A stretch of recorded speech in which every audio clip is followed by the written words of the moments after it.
Olá! É claro que o título do vídeo é extremamente provocador e pretensioso. Essa era a ideia. Talvez nós não consigamos avaliar todas as questões envolvidas nessa temática, que é bastante rica, mas o objetivo sim, passar por muitos dos aspectos que envolvem a mudança do menor para outro município, a legislação, a jurisprudência, a doutrina e a cultura, né, o zeitgeist dessa área do direito de família, como é que ele lida com essa problemática. E um outro ponto que merece destaque, que merece uma ênfase, é a relação que o pai, geralmente o pai homem que tem o filho levado para outra cidade, a relação que ele estabelece com o advogado, com o promotor e com o juiz do caso. Há vários pontos que devem ser, que merecem ser tratados nesse tema. Eu tomo a iniciativa porque soube de um caso recente agora de um pai que teve dificuldades, a filha dele foi levada para outra cidade, e eu, consultando vídeos no YouTube, descobri um advogado que, aliás, não é o único, tem vários que fazem, digamos, explicam essa temática de uma maneira equivocada, do ponto de vista legal equivocada. Por exemplo, um deles dizia que não existe uma vedação para mudança do menor para outro município. Ou seja, o guardião, o detentor de uma guarda unilateral, poderia sim mudar de cidade, levando o filho consigo. E nós sabemos que isso não é verdade. O inciso 5º do artigo 1634 impede a mudança da criança para outro município sem autorização do outro genitor ou sem uma autorização prévia do juiz, né, que substitui a autorização do outro genitor. Esse é um ponto interessantíssimo. Por que esse artigo da lei de 2014 é tão desconhecido? Cito aqui a doutora Regina Beatriz Tavares, num artigo dela recente, ela dizia: a novidade é um artigo que já tem quase 6 anos. Né? Acho que era 6 anos que ela dizia. É um artigo antigo já, só que ele é desconhecido de muitos. As pessoas acabam avaliando a lei de alienação parental. E a própria lei de alienação parental tem algumas questões relevantíssimas, como o artigo 8º. Qual a relação do artigo 8º com a súmula 383 do STJ? O conflito que parece haver ali. Ou a relação do próprio artigo 8º da lei de alienação parental com o artigo 147 do ECA. A lei de alienação parental fala no seu inciso 7º do artigo 2º em justificativa, né? Diz que a mudança sem justificativa seria alienação parental. E aí abre uma outra questão. O que é uma justificativa? O que é uma justificativa aceitável? Enfim, são muitos temas que eu pretendo abordar nesse vídeo. Inclusive, deixar aqui uma espécie de reflexão, uma espécie de sensibilização dos advogados, promotores, juízes, a quem quer que vá assistir esse vídeo, para pensar em qual é o projeto de país que nós temos em relação à guarda dos filhos, o que nós pretendemos, quais são as obrigações do genitor, quais são as obrigações do pai e da mãe, né? O que está por trás da lei de alienação parental ou da lei da guarda compartilhada, não é? Por que o legislador tratou da mudança do menor em 2 leis, em 2010 e em 2014? E o que o legislador espera do judiciário, né, e dos operadores do direito em geral? Então, convido você a acompanhar o nosso vídeo aqui. Espero não ir muito longe, mas o tema é bastante complexo e eu queria abordar vários pontos, né? Primeiro é este, né? Pode ou não pode o guardião unilateral mudar de cidade, mudar com a criança sem autorização? Já disse, não pode. O inciso 5º do artigo 1634 diz isso de maneira bem clara. Não pode mudar de cidade sem autorização. Aí a questão é, essa autorização seria dada onde? Essa é uma das primeiras problemáticas que aparece. Em que momento você pediria a autorização? Tem ocorrido, né, eu conheço alguns processos em que isso ocorreu, a mãe ou o pai da criança muda de cidade e aí busca autorização no novo domicílio e diz o seguinte: eu precisava mudar, eu tinha necessidade de mudar, eu mudei e agora estou oferecendo aqui um debate nesse processo, debate sobre a mudança da criança no processo, no lugar onde eu fui morar, né? Não raro esse lugar é distante, nós não podemos perder de vista o fato de que nós vivemos num país de dimensões continentais. De fato, dimensões continentais. A distância que existe, por exemplo, de algumas cidades do Rio Grande do Sul para algumas cidades do Maranhão é a mesma distância que existe de Lisboa a Moscou. Você atravessa toda a Europa de Lisboa a Moscou. E você vai do Brasil, permanece dentro do mesmo país, indo, por exemplo, de Santa Maria para Imperatriz no Maranhão. São 4.000 e poucos quilômetros de distância. O Brasil é continental. Uma mudança do foro de competência para uma cidade dessas praticamente inviabiliza a participação do pai no processo, ou da mãe no processo. Aí a questão é, onde pedir a autorização? Evidentemente que a autorização deveria ser pedida na cidade em que a criança estava. O que tem ocorrido justamente é que as pessoas mudam de cidade e entram com a ação lá. Um ponto que se abre aqui: o casal recém se separou, né? A separação é de fato apenas, né? A pessoa foi morar em outro lugar, estão separados, não existe nenhum processo na justiça, não existe nenhuma determinação de guarda nem nada. A questão é, pode ou não pode mudar? Isso também é uma confusão e as pessoas falam muito disso. Ora, o artigo 1634, ele trata não de guarda, mas do poder familiar, que é válido quando a criança passa a valer quando a criança nasce, né? Se o sujeito não teve destituído o seu poder familiar, significa que o poder familiar tem valor, tem vigor, ele está vigorando desde sempre. Não me interessa, inclusive, o trecho novo do artigo 1634, do caput do artigo, qualquer que seja a situação conjugal, acho que ele diz isso, e antes não dizia. O Valdir Grisardo Filho, no livro dele de guarda compartilhada, exato, ele faz uma análise bem interessante assim, da redação, da nova redação do caput do artigo 1664, para dizer que, primeiro, o legislador enfatizou que a decisão cabe a ambos conjuntamente, porque a redação anterior dava a entender, ou podia dar a entender, que um dos dois, apenas um, ou pai ou mãe, poderia tomar a decisão unilateralmente. A nova redação deixa claro que não, né, que são ambos. E em um outro trecho deixa claro que aquilo está em vigor o tempo todo, né, qualquer que seja a situação conjugal. Isso resolve a dúvida de que a pessoa poderia... É uma crença muito comum, assim, a pessoa poderia mudar de cidade se não há processo, então ela muda de cidade e inaugura o processo em outra cidade. A rigor, isso está equivocado, né? O foro competente para julgar é aquele onde a criança já está. A Regina Beatriz Tavares, a doutora Regina Beatriz Tavares, no artigo que eu citei agora há pouco, ela reforça isso, né? Não pode a pessoa mudar o foro de competência e depois que ela mudou, ela exigia o reconhecimento da mudança do foro de competência, que infelizmente é o que tem acontecido.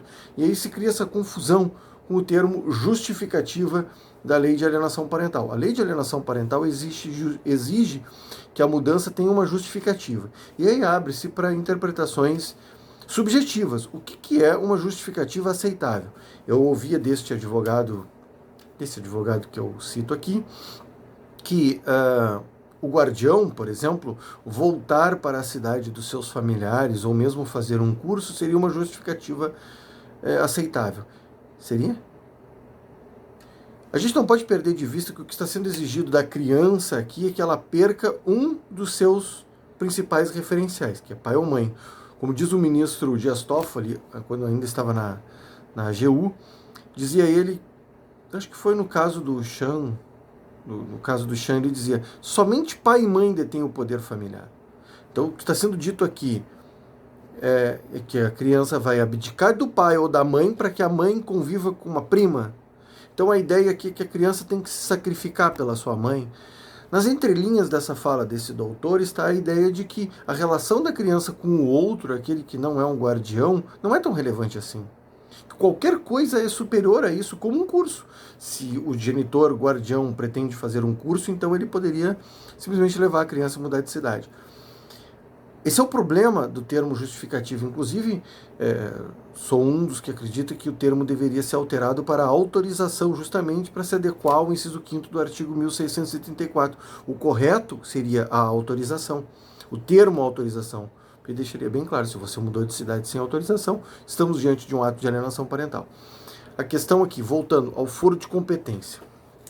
É muito comum que a pessoa mude de cidade e levando o foro de competência consigo, e os tribunais e o STJ têm dado ganho tem assegurado a tese de que vale o lugar onde a criança está.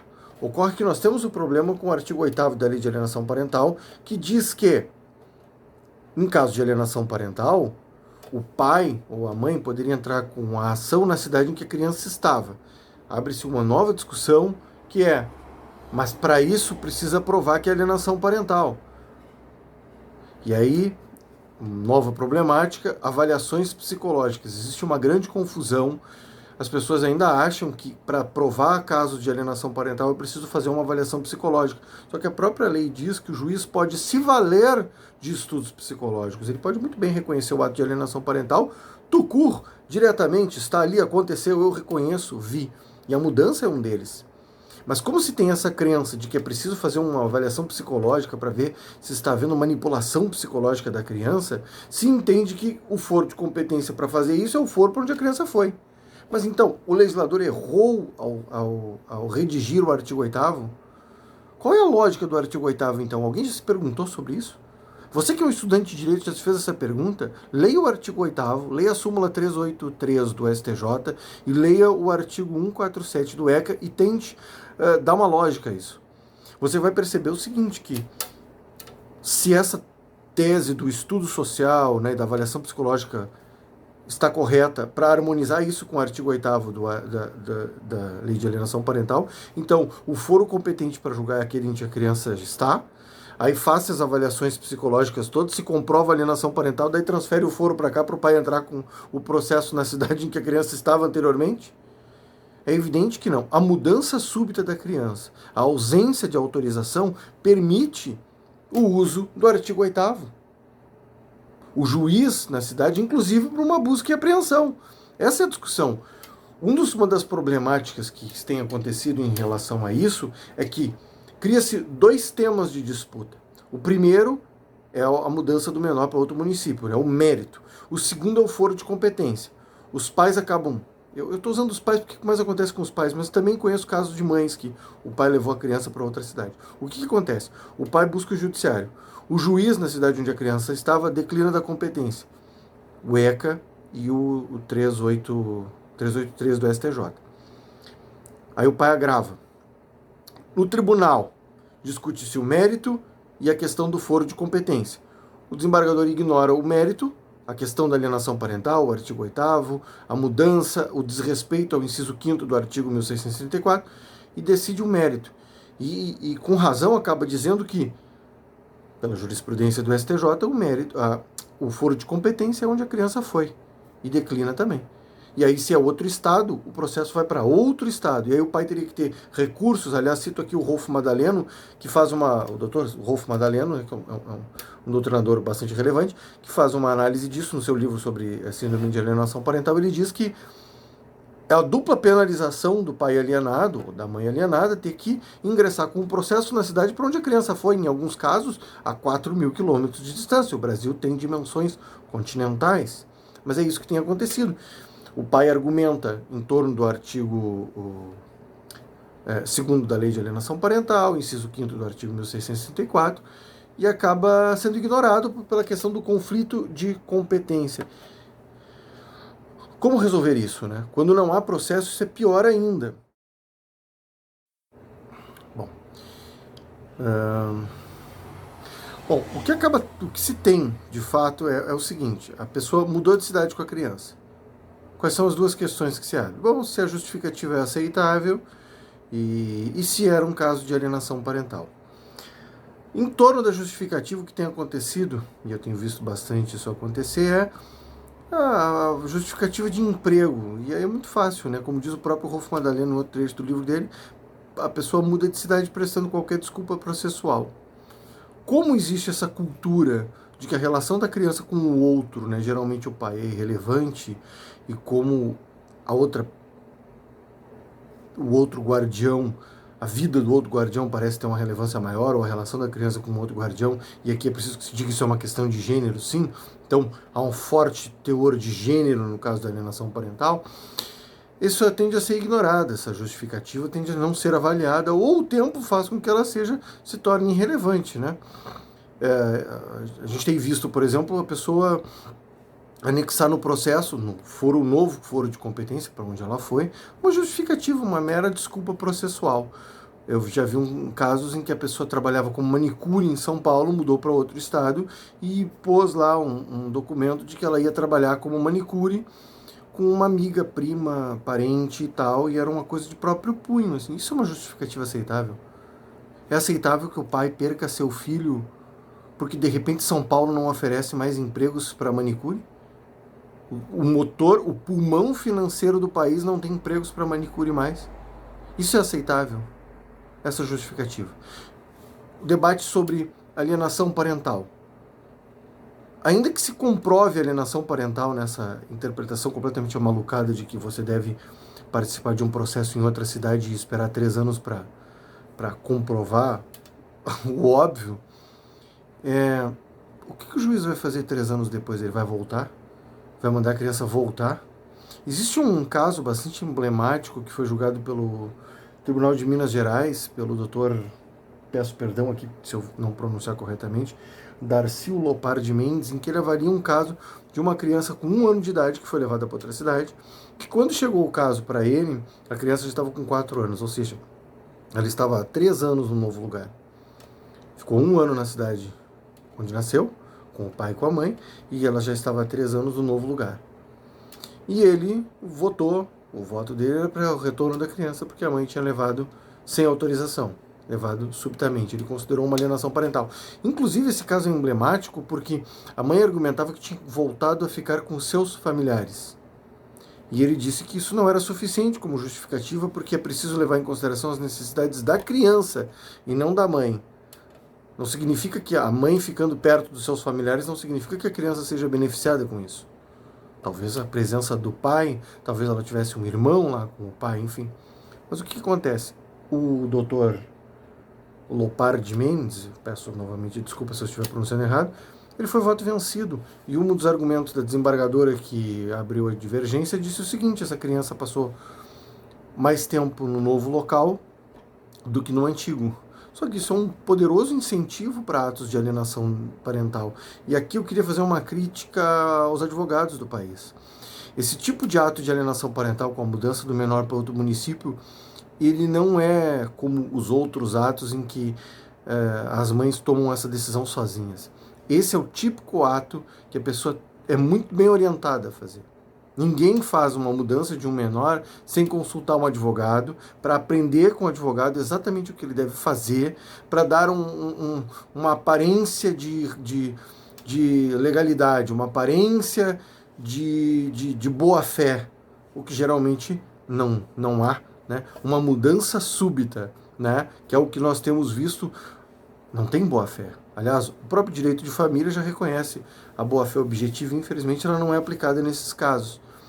Mas aqui sim existe o dedo do advogado que diz: tudo bem, é um ato de alienação parental, é uma mudança, é desleal, mas o juiz não vai mandar voltar, não vai haver uma busca e apreensão, o foro de competência vai mudar e a situação vai ser solidificada com o tempo. Mas isso não é um desrespeito ao que diz a legislação? Não há um enfrentamento justamente ao que o legislador queria resolver? Qualquer pessoa que consultar a lei de alienação parental vai ver que a mudança do menor para outro município é um dos atos de alienação parental mais citado. Tem vários artigos que tratam desse tema. Um deles diz que a pessoa pode ser condenada, acho que o termo correto não é esse, mas enfim, ela pode ser obrigada, melhor dizendo, a trazer a criança, o que também não tem sido cumprido. Às vezes o juiz determina, mas a pessoa que levou a criança diz que não tem condições, não pode mudar, não pode trazer, não tem condições de mudar e acaba ficando por isso mesmo. Trazer a criança, imagina viagens de avião que custam um valor elevado, a pessoa é condenada ou é obrigada a trazer a criança, acaba não trazendo, então acaba ficando uma discussão sobre o pai conviver nas férias. E existe ou a mãe, e existe uma tolerância com essa ideia de conviver nas férias, porque sim, existe uma cultura que vê a relação paterna como menor, como dispensável. A justificativa de que voltou para ficar com seus familiares também é uma questão que só é aceita se for uma mulher.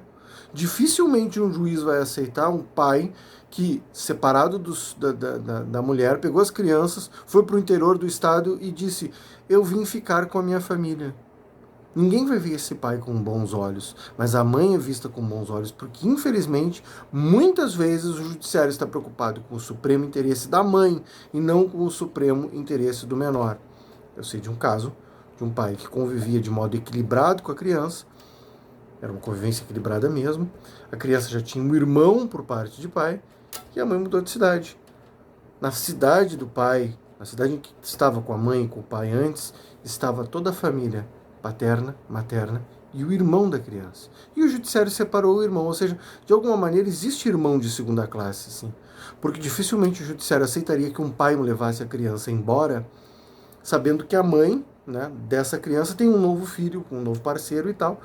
E ele não aceitaria essa mudança, mas aceitou no caso da mãe, porque o irmão por parte de pai parece não ser um irmão relevante. Então, existe sim um preconceito que envolve a paternidade, a família paterna, certos privilégios maternos. Aliás, quem diz isso é a doutora Regina Beatriz Tavares, ela diz exatamente isso num dos seus artigos. Existe uma crença de que o guardião pode fazer o que quiser com a criança, como essa justificativa desse advogado que eu citava, dizer que para fazer um curso a pessoa poderia mudar de cidade. E aqui é preciso entrar nessa questão da convivência, do arranjo de convivência. Nós temos hoje a emergência da guarda compartilhada como padrão, né, desde 2014. Só que se criou a ideia de fixar residência na guarda compartilhada. Então você tem a guarda compartilhada entre pai e mãe, o que pressupõe uma igualdade absoluta, mas ela é desigualada com a fixação da residência, que estabelece de novo o guardião e o dono da custódia da criança. É um caso estranho esse para as pessoas que estudam a filosofia do direito, mostrar essa hierarquia, essa pirâmide hierárquica em que primeiro vem a fixação da residência, depois vem o quê? O poder familiar e depois vem a guarda. Porque o detentor da fixação da residência, ele tem mais poderes do que o poder familiar do que a guarda, porque em tese a guarda está compartilhada. Em tese ambos detêm, em tese não, né? De fato e de direito as pessoas detêm o poder familiar, detêm a guarda, porque a guarda é compartilhada, mas o detentor da fixação da residência, ele tem uma autoridade parental absoluta, porque ele pega a criança e leva para outra cidade, e aí é reconhecido o quê? Que ele detinha a custódia da criança, ou seja, que havia uma fixação da residência com ele. E aqui tem um problema bastante sério, que é, nos casos em que há convivência equilibrada, e eu cito aqui o Rolf Madaleno mais uma vez, ele diz num dos seus livros o seguinte: mais razão tem a legislação que veda a mudança do menor para outro município, quando essa mudança versa sobre crianças, sobre uma prole, numa guarda compartilhada de custódia conjunta, em que a criança convive com os dois ambientes, que é o que a lei exige. A lei diz que na guarda compartilhada a custódia deve ser conjunta, que é papel do juiz e da equipe multidisciplinar buscar a convivência equilibrada, buscar o equilíbrio. É um norte. O legislador disse isso. O norte é o equilíbrio. Busque-se o equilíbrio. O papel do processo, com o perdão do trocadilho, é justamente buscar o equilíbrio na convivência. Só que a fixação da residência desequilibra no papel o que talvez esteja equilibrado na realidade. Eu conheço pais que têm guarda compartilhada, eles têm a convivência fixada, pegando a criança na sexta e entregando na segunda, pegando também todas as terças e entregando na quarta na escola, e quintas alternadas. Ou seja, são pais que têm de 13 a 14 pernoites por mês, e a mãe tem de 16, 15, 16, 17 pernoites por mês, depende, porque tem feriado e aniversários e tal.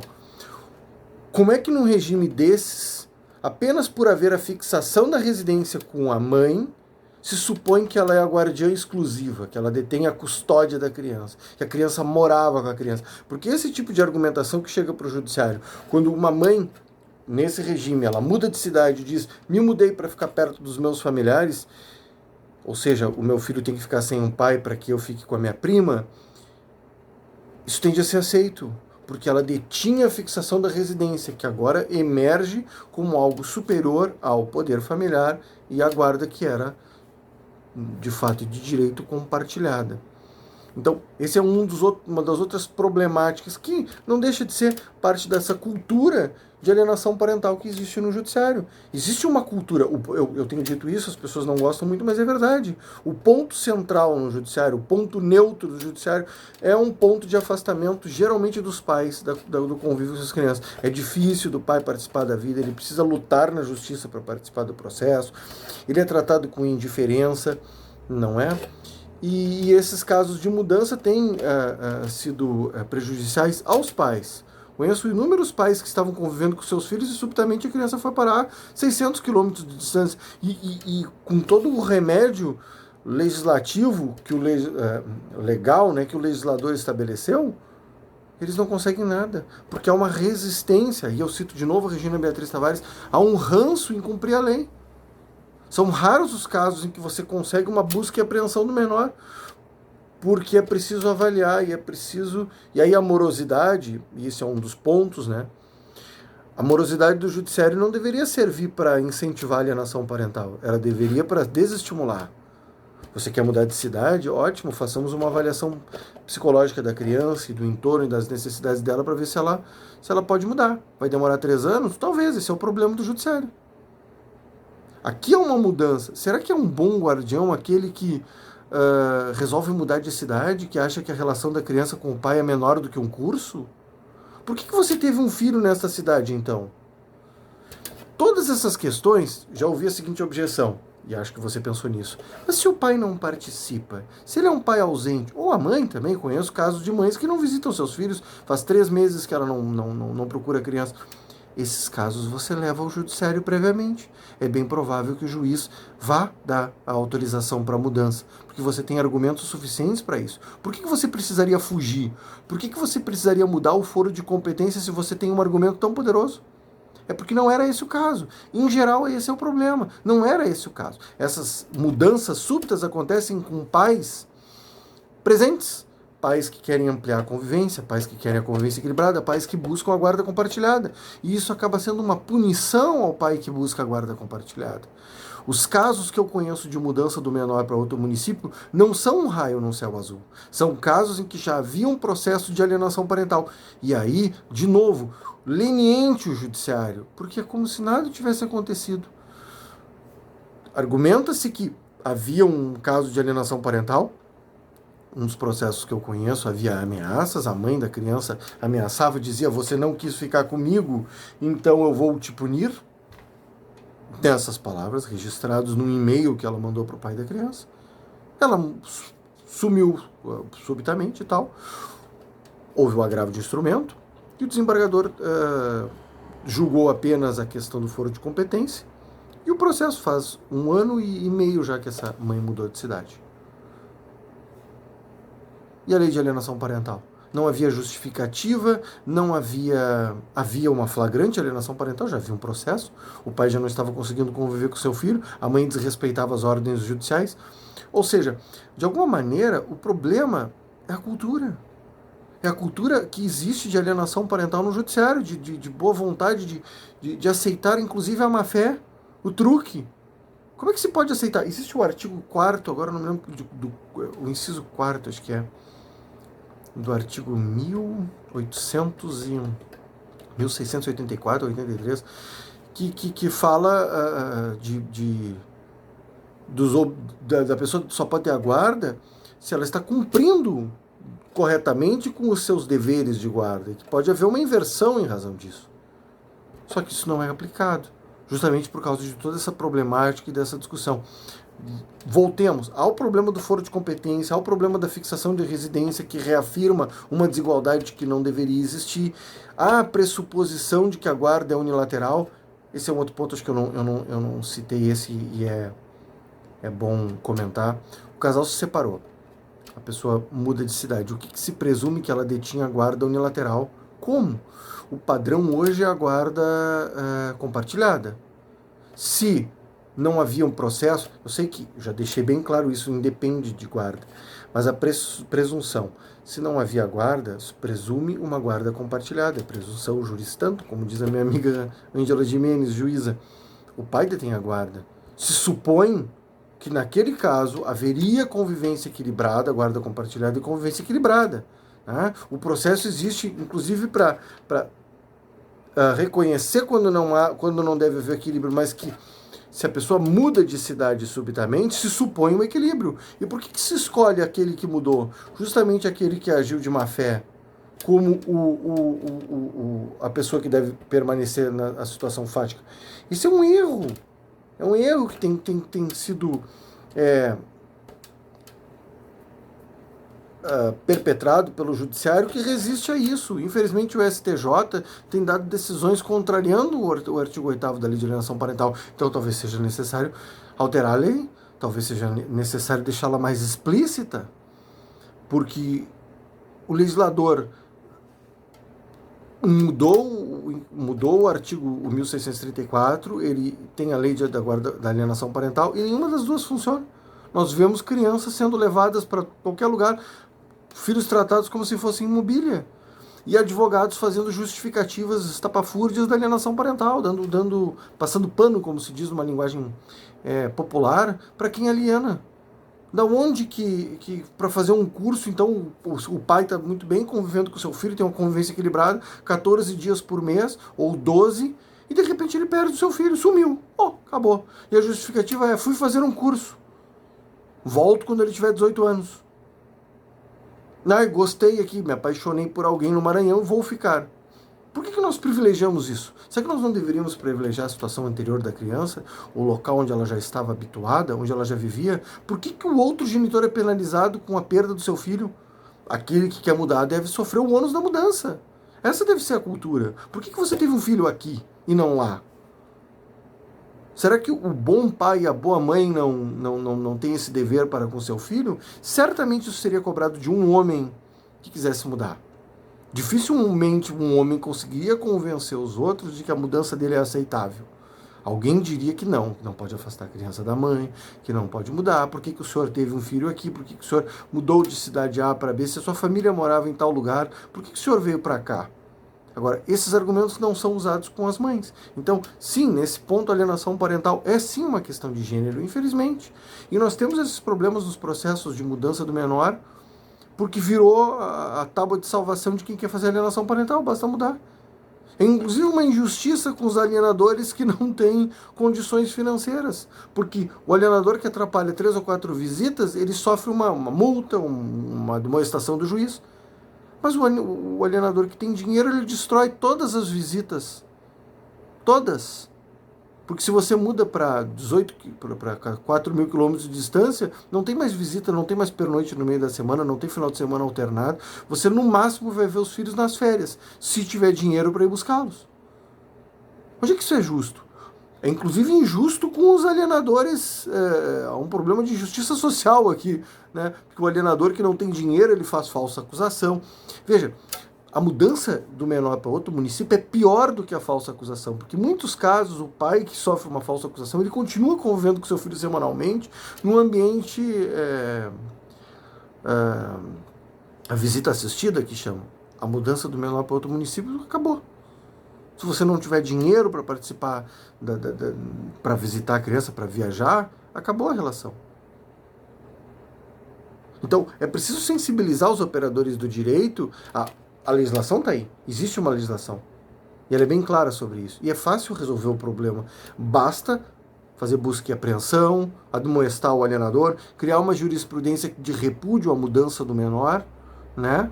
Com sanções firmes a quem muda, inversão da guarda, suspensão do poder familiar. É um ato de extrema maldade, é má fé mesmo mudar de cidade subitamente. E dizer que avisou. Então fica essa reflexão aqui, eu acho que nós passamos por vários temas, talvez mereçam uma melhora, mas enfim. Eu queria fazer esse vídeo para ajudar tantos pais que às vezes se veem desesperados, perdem seus filhos e acabam tendo uma prestação, procuram profissionais que parecem desconhecer a lei e parecem não ter nenhum interesse no bem-estar do menor, parecem ter mais interesse em caprichos do que no interesse da criança.